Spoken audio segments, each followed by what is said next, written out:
my friends, and welcome. You are listening to Cake Over Keto, your non-diet podcast that stands up against diet culture and neurotypical demands, so you can eat the goddamn cake if you want to, with less side helpings of anxiety, guilt and shame.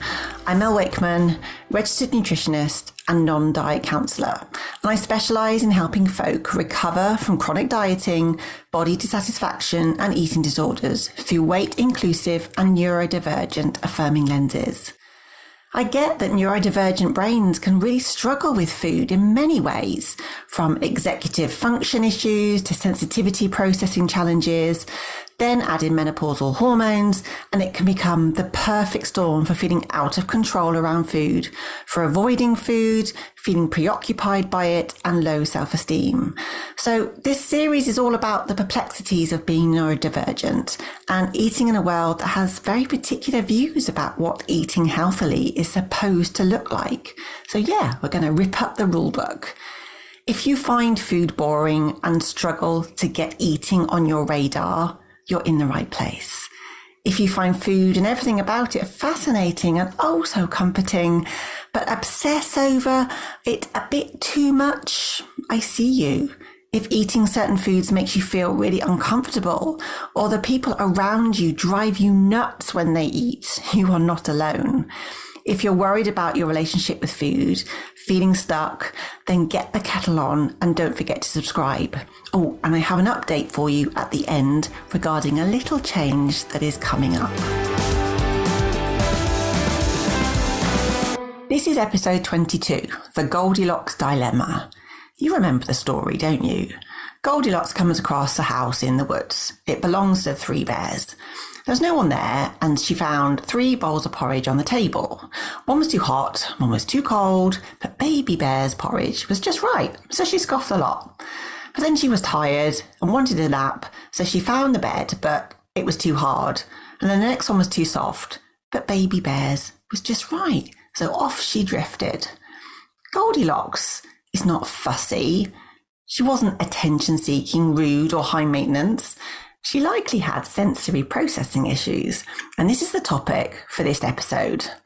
Now, last time I mentioned how eating experiences for neurodivergent folk can feel kind of marvellously wonderful, or dull as ditch water, or completely terrifying and overwhelming, or just nothing. And there's everything in between. Managing sensory needs is a big part of the work I do with my clients. If I can help you make sense of your senses, provide some relief with your eating, and your day gets a bit easier as a result, happy days. Keep on listening. And I've also got some practical nuggets for your toolkit in the pick and mix at the end to help too. So without further ado, let's crack on. Sensory processing is the neurology of how we feel. We receive sensory information from our body and the world around us, and we get a feeling. And usually we don't have to think about it. That feeling is just there. It might be comfort from lying on a soft pillow, or your skin crawling from scratchy wool or a label at the back of your neck. It might be feeling calm because you're listening to your favorite song, or feeling irate because you've heard some heavy metal that's making your ears bleed. That's just me anyway. Our ability to process sensory information helps emotional regulation, and it provides stability.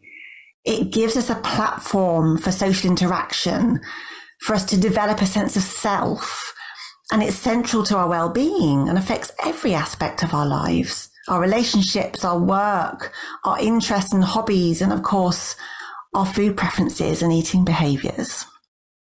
We have a sensory domain, which is like an integrated system of all our different senses, and it's where the brain and body connect, like a bridge between our mental health and our physical health. The ability we have to process our sensory experiences effectively enables us to withstand stressful situations, to recover from difficult experiences more quickly, and to feel calm under pressure. It helps us to cultivate autonomy, to develop interests in learning and competence and set goals. It gives us a sense of purpose and to build resilience and agency. when we struggle to process, all of those things can become much more difficult to achieve. And as is the case with so many areas of neurobiology, we don't really understand why this happens.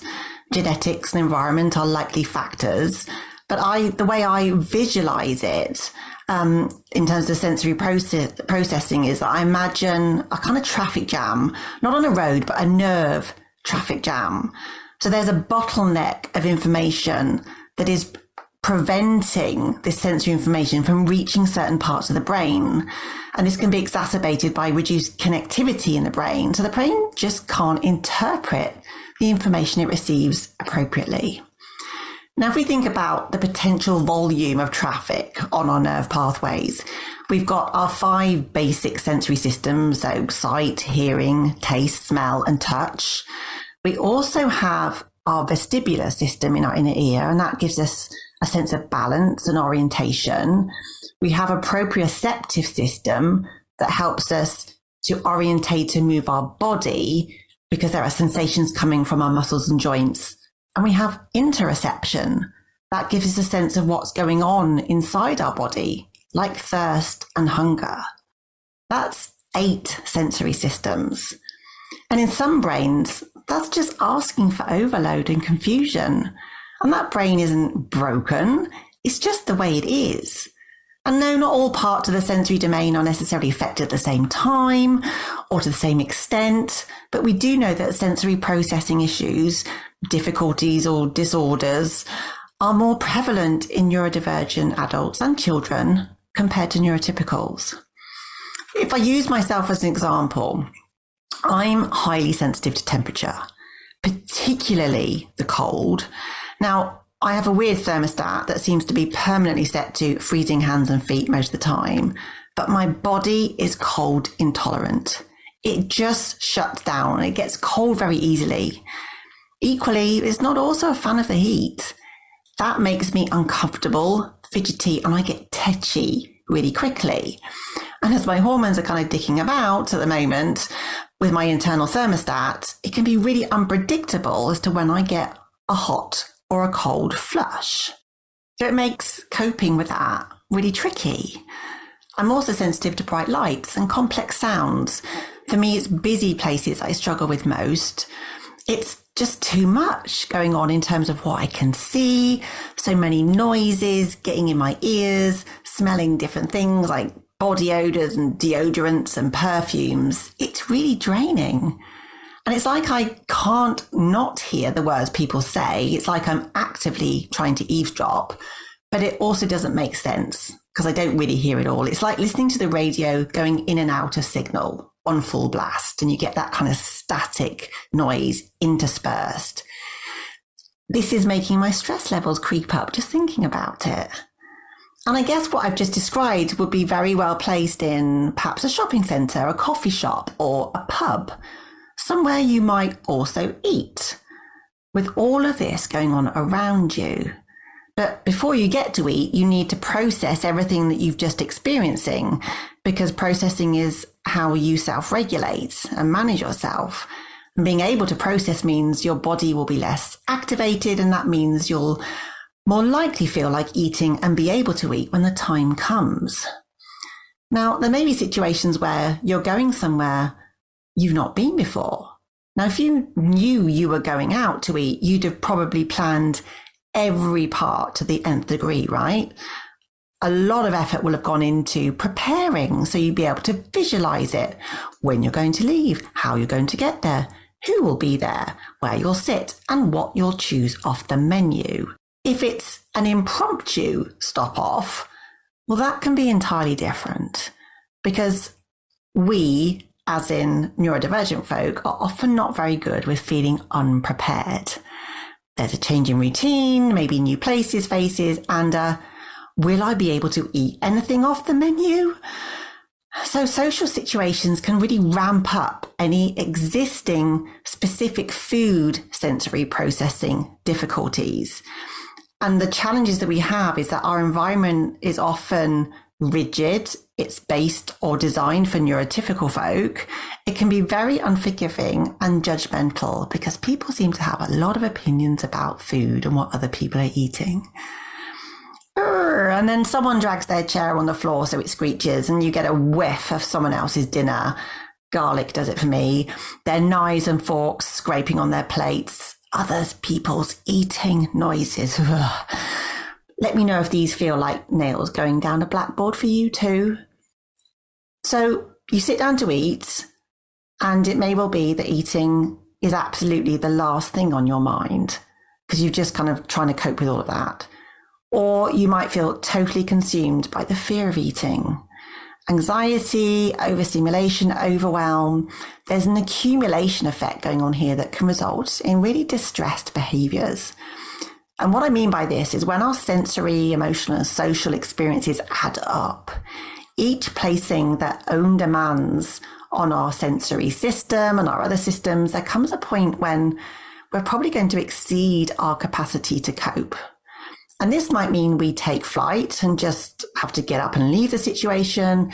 We might have a full-on meltdown, get verbally or physically aggressive, or we might just shut down completely. And it's really important that we think about the fact that none of these behaviors are coming from a place of intentional disruption. So like Goldilocks, this is not about being rude or bad behavior. It's basically a big fuck off panic attack due to the off the scale levels of anxiety. And when your body is in full on threat response, even thinking about food can be enough to stimulate unpleasant reactions. So what might be considered normal smells can become repulsive. Certain textures can make food physically impossible to eat without shaking, feeling sick, or gagging. High sensitivity can make eating an extremely distressing experience. Now, I read a stat somewhere recently that stated up to 90% of people with autism and 45% of those with ADHD, don't forget you're going to get a blend of these as well, are either highly sensitive to sound, sight, taste, smell, or touch. Or they barely notice these things at all. Again, everyone's experience is different, but for some folk, due to high or low sensitivity, it can be problematic, not just when it comes to kind of living life, but particularly when it comes to eating. To give you some examples, being highly sensitive or being unable to process or having a sensory processing disorder might mean that salty or spicy foods are painful to eat. That might mean absolutely no seasoning on or in meals. It can also mean no bits, no mush, no juicy, squirty stuff, either on your plate and particularly not in your mouth. And definitely no slimy stuff, thank you very much. It's why some neurodivergent folk can have strong preferences for beige foods, for dry and crunchy foods, or they need to separate their foods or not allow them to touch. And certain foods will be more predictable when you eat them. You don't get any nasty surprises when you bite into something that might be ready-made or pre-packaged because you know what to expect. That's part of the food production thing. It's consistency, isn't it? Fruit particularly can be problematic because ripeness and texture and sweetness or sourness differ so much. So this means the range of foods available to folk that they can trust and tolerate can become rather limited. And for some, we see this probably more with autism. Choosing foods can become a very selective process. It can become really an area of interest. And that can be based on multiple criteria, not just sensory factors, but it brings the potential risk of nutritional deficiencies. And these deficiencies are not just talking about vitamins and minerals. It may well be just they're just not eating enough. They're lacking energy. That can exacerbate existing anxiety levels because, again, the body sees it as a threat. And that can cause eating problems to spiral. I'm going to come back to restrictive eating disorders in a later episode. What about low sensitivity? Low sensitivity can mean feeling or noticing very little. If we go back to our sensory domain, and I'm thinking taste and smell and texture, and again, the interoceptive awareness, it can mean having very little to notice. It can mean reduced or no sense of hunger. It can mean having no desire to eat because you don't recognize any signals that your body is asking for sustenance. It can also mean seeking stimulation from food through contrasting and intense textures and flavors. Oh, hello, salt and vinegar crisps. It can mean eating to feel just something different or something. It can be used as, in terms of eating, as a distraction to alleviate boredom. And these are just some of the reasons why binge eating is often more prevalent in folk with an ADHD presentation. If you haven't listened to the last episode, Desperately Seeking Dopamine, add it to your library because that covers the challenges of executive function, another big factor that makes eating hard work and kind of links to this episode. It's so important to remember that everyone's experiences are valid.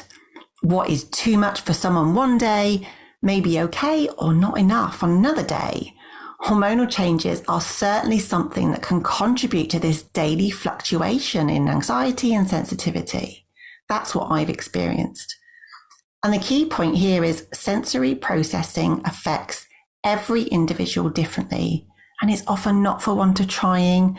But when food activates your stress response, isn't it understandable to not want to eat it if you feel unsafe or you believe it might make you feel horrible or unwell? And just how do you make your brain do something it doesn't want to do? This is part of the Goldilocks dilemma. How do you find the just right spot that isn't enough or too much of something? Let's dip into the pick and mix for some tips on how to manage low and high sensitivity when it comes to eating. Okay, if you find yourself overstimulated, overwhelmed, and unable to process, my advice is to work on doing what helps you feel safer and more grounded, regardless, and this can be the tough bit, what is deemed socially acceptable. I've had to work hard on chucking out the eating rulebook, which has meant managing other people's expectations, asking for their help to support me, and encouraging them to respect my needs. So number one, you may find you benefit from finding or creating a quiet space to eat. What would need to happen for you to do that? And you can wear headphones or a hat, and you may prefer to eat alone or with a safe person. And it's also okay if you need to take as much time as you need. Alternatively, you might find you need to move about because we hold a lot of anxiety and tension in our body, and that can build. So give yourself permission to get up if you need to, or eat while standing at least to release that. Now, you might find you need to prepare to eat by first doing something that brings you some calm, and then having something soothing to do straight after to help you decompress. Maybe write a list of options. Number 4, there's nothing wrong with wanting beige or similarly textured foods. If they mean you can eat them. They still provide loads of nutrition, so ignore the folk who say otherwise. Similarly, if you rely on prepackaged foods, it's not cheating. It doesn't mean that you don't care. It's helping yourself to regulate your nervous system. Predictability with food is vital for many neurodivergent folk and needs to be respected.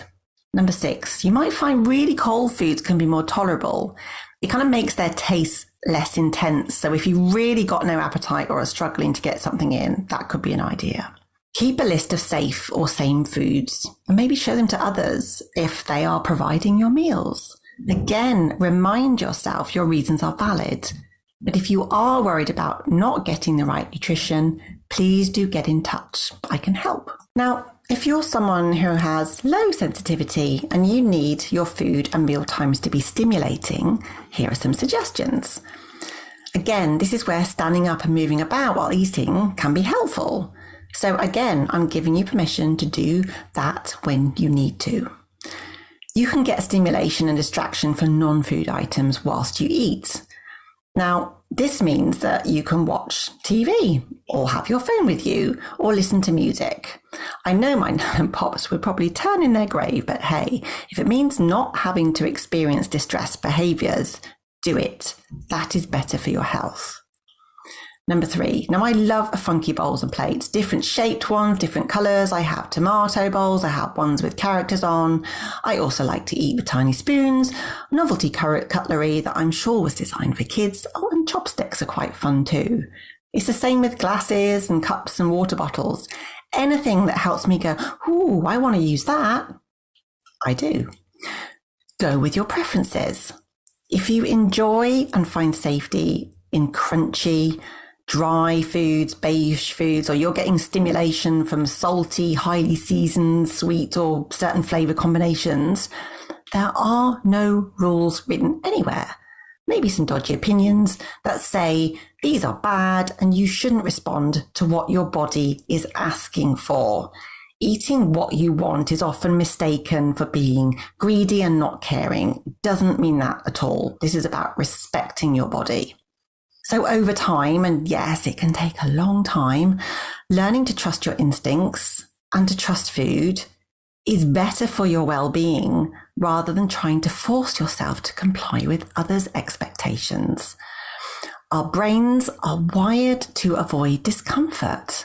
Honouring your needs will help you to regulate your nervous system, and that will mean you're more likely to do the things that you want or care to or need to do. And if you need help with this, that's also okay. You know where I am. So that's it from me today, folks. Thank you for taking the time to listen.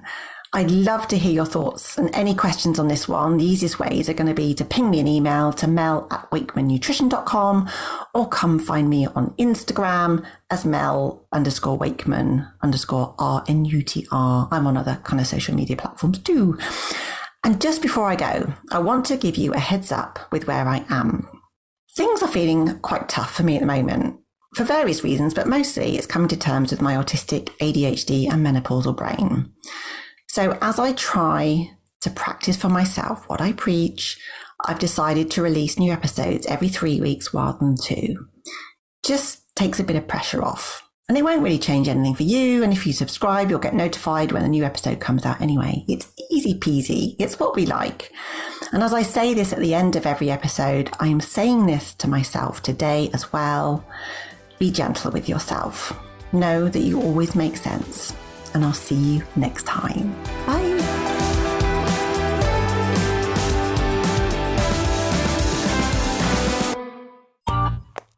This has been a Monkey Pants Productions podcast.